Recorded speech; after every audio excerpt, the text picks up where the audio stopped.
Vamos falar de um assunto rápido aqui. Isso daqui, material de avaliação prática da aprendizagem. Isso daqui, popularmente conhecido, né, pelos alunos como mapa. Para quem chegou agora e não sabe muito bem o que está acontecendo, eu comecei uma faculdade de design gráfico. Explicação mais breve possível, comecei há menos de um mês, eu acho. Menos de um mês essa faculdade. O meu objetivo é daqui uns 2 anos mais ou menos trabalhar só com UI design, sair um pouco dessa parte de identidade visual, de ser um designer um pouco mais generalista e trabalhar de fato com alguma coisa mais prática. Só que aí eu reparei que eu precisava fazer essa graduação por um motivo muito simples. Se você pega ali o Fernando de 5 anos atrás e pergunta: Fernando, o designer ele precisa de uma faculdade? Eu com certeza ia dizer não. Um designer gráfico hoje em dia não precisa de faculdade. Simplesmente porque há 5 anos atrás, mais ou menos, que era quando eu podia analisar ali a forma de contratação de pessoas. Depois disso eu trabalhei só como autônomo até hoje, basicamente. Mas a avaliação ela era feita de forma muito mais pessoal. A pessoa ela realmente abria o seu currículo, analisava ali,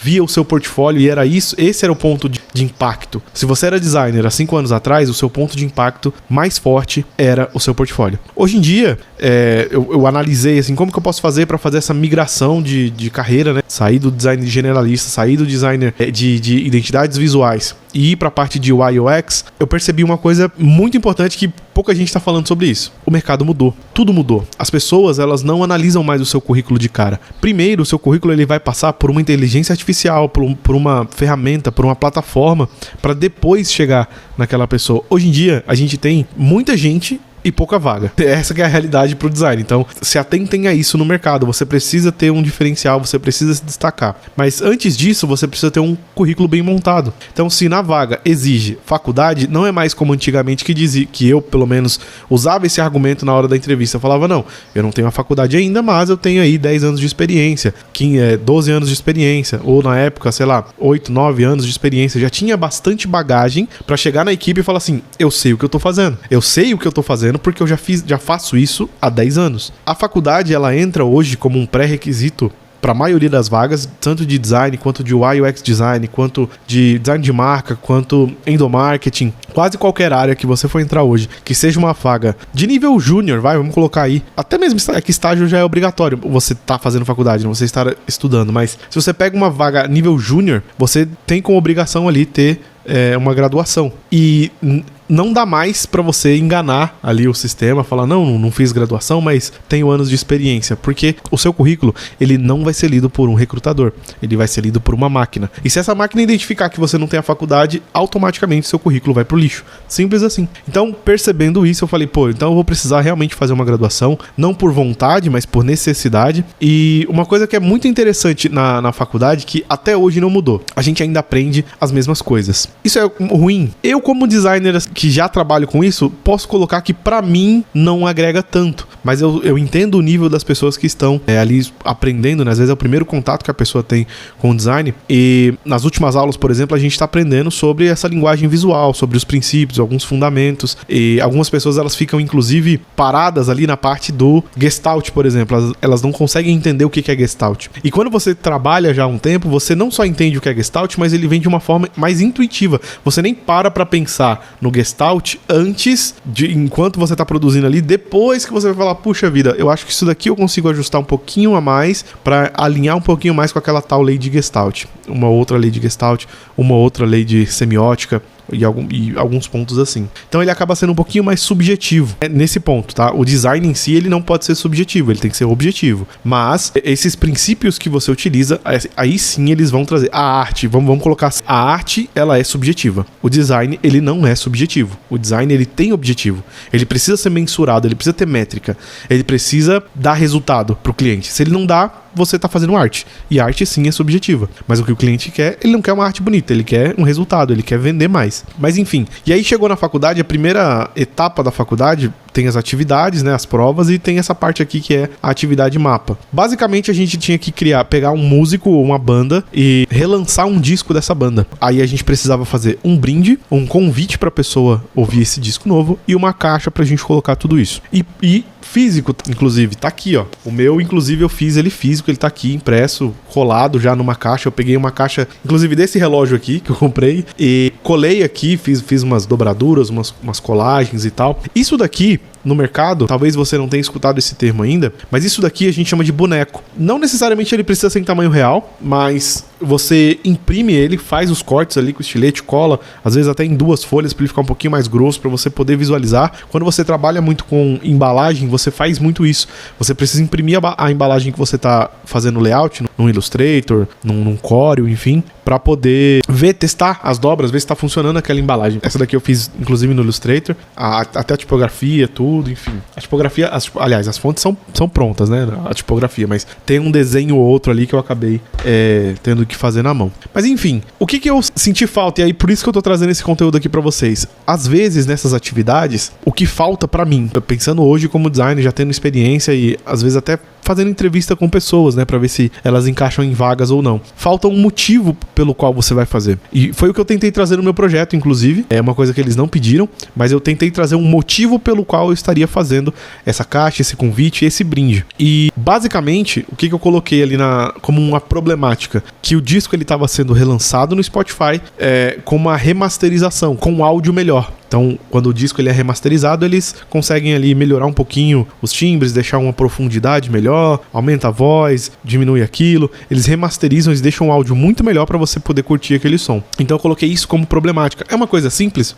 Muito simples. Porém, funciona. As pessoas elas vão entender aquele projeto como algo que faça sentido no mundo real. E esse que é o ponto. Se você tem projetos no seu portfólio e que eles não se encaixam com o mundo real, você pode ter problemas. Você pode estar apresentando coisas que não fazem sentido. Imagina um recrutador olhando isso. Ele vai olhar, pô, legal, você fez ali uma caixinha bonita, um fone de ouvido, mas qual foi o motivo disso? Quanto você vendeu fazendo esse projeto? Esse que é o ponto. Ele pode até ser fictício, não tem problema ser fictício. Não tem problema você colocar no seu portfólio projetos fictícios.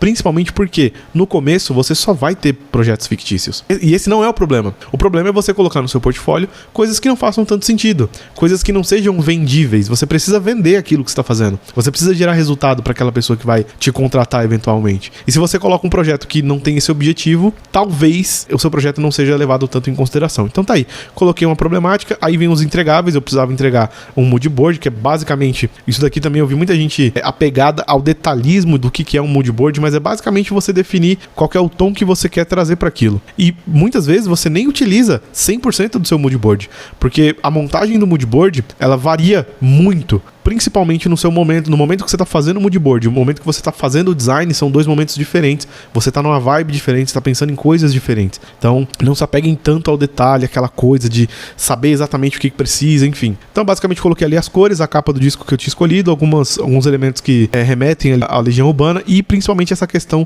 do Renato cantando. Eu queria muito trazer esse elemento do Renato cantando no projeto, que foi o que eu fiz na parte do convite, que era um entregável também. Eu coloquei, isso aqui não é meu, a ideia não é minha, eu repliquei ela. Eu fui lá no Behance, digitei lá na Spotify, campanhas e tal, e tinha uma campanha exatamente assim, que era o rosto de uma pessoa e um recorte quadrado de um print de um cantor cantando. Eu vi um que era do Freddie Mercury fazendo isso, e aí, tipo, alguma coisa relacionada pra você cantar como aquele cantor. Eu achei simplesmente genial. Eu falei, vou replicar isso daqui. É só um projeto de faculdade mesmo, não tem problema. Mas aí ficou assim um convite, então, a pessoa pra ela reviver esse momento, pra cantar junto com o cantor. Eu acho que é uma coisa que traz bastante ali a pessoa pra tentar ouvir. Você pega tanto pessoas da época já do Legião Urbana, que gostava muito da banda e tal, até pessoas mais atuais que não conhecem a banda e precisa ali entender, como assim eu vou cantar como ele? Tem a letra? Geralmente no Spotify a gente tem todas as letras, enfim. Aí ficou assim. A gente tem o brinde, que é um fone pra pessoa ouvir. Acho que já passamos da época de discutir se a gente escuta música de fone ou não, né, gente? E aqui a caixa, a embalagem da caixa. Eu até desenhei ela ali, como que é a faca do negócio, e a linha tracejada é onde vão as dobras, o vinco.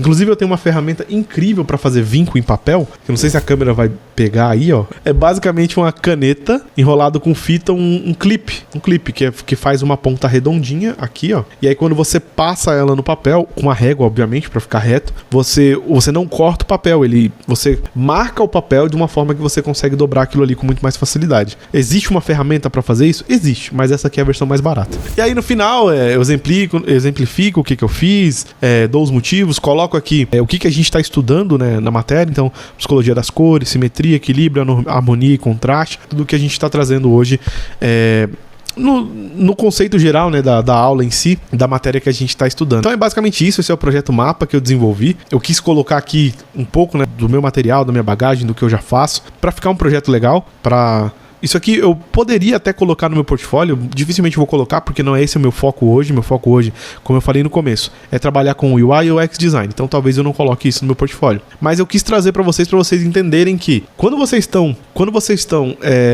estudando numa faculdade, você não tem o compromisso de vender para o seu cliente, é muito mais fácil você colocar um pouquinho mais de energia, sabe? Você tem mais tempo para poder produzir, porque isso daqui a gente ficou sabendo, a aula começou hoje para entregar no final do mês, a gente já estava sabendo que tinha que fazer esse mapa. Então, você tem bastante tempo para poder produzir isso daqui. Se você está estudando, dificilmente você não está estagiando. Você tem tempo, cara. Tempo para você produzir isso daqui você tem. Não é difícil. Você pode se esforçar um pouquinho mais, entender um pouquinho mais sobre mockups, sobre edição de imagem, como você faz e o principal, gente, bagagem visual, cara. Entra no Behance, entra no Dribbble. Não que você queira likes pelo seu projeto, não é isso. Eu não quero que você atraia likes pro seu projeto de faculdade, apesar de ser algo que você possa fazer depois, mas é mais pelo fato de dar o seu melhor, cara, porque isso daqui vai fazer você se destacar, vai fazer você criar contato com pessoas. Isso daqui você publica no LinkedIn, as pessoas você vai gerar um certo engajamento, você adicionando recrutadores, eles vendo isso daqui, eles vão falar, pô, o cara ele tá se esforçando, ele tá indo atrás. E se esse tipo de projeto ele já faz hoje, estando na faculdade, imagina, tipo, sei lá, daqui 1 ano, 2 anos, quando ele estiver aqui no nosso time, a gente estiver posicionando ele, falando pra ele como que ele deve agir, como que ele deve fazer os layouts. Então, pensem sempre nisso. Esse é o momento, se vocês estão estudando hoje, esse é o momento de vocês darem o máximo de vocês. Criem uma bagagem visual. Pesquisem antes de começar a produzir absolutamente qualquer coisa. Tudo que tiver na sua cabeça e de ideia que você está pensando em fazer, pode ser o mais miraculoso possível. Alguém já fez e você consegue replicar. Livro de recomendação, caso você queira uma referência bibliográfica do que eu tô falando aqui, Hobby como Artista, Austin Kleon. Cara, um livro excelente. Você como designer, como estudante, você vai aprender muita coisa com esse livro, tá bom? Mas é isso, um abraço e até a próxima.